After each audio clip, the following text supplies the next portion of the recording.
മക്കളെ സ്കൂളിൽ വിട്ട ശേഷം ചന്ത പോലെ കിടക്കുന്ന അടുക്കള ഒതുക്കൽ ഒരു ടാസ്ക് തന്നെയാണ് അല്ലേ. കഴിപ്പിക്കലും കുളിപ്പിക്കലും ഒക്കെ കഴിഞ്ഞിട്ട് സമയമുണ്ടെങ്കിൽ അതിനിടയിൽ കുറച്ച് പാത്രങ്ങളൊക്കെ കഴുകി വെക്കും.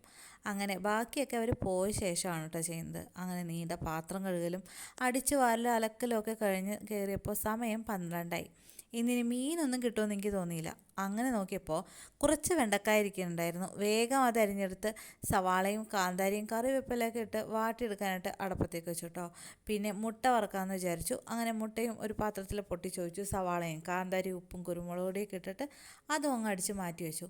പിന്നെ ചാറിൻ്റെ കാര്യം, അത് രാവിലത്തെ സാമ്പാർ എടുത്ത് ഫ്രിഡ്ജിൽ നിന്ന് ചൂടാക്കാൻ വെച്ചിട്ടുണ്ട്.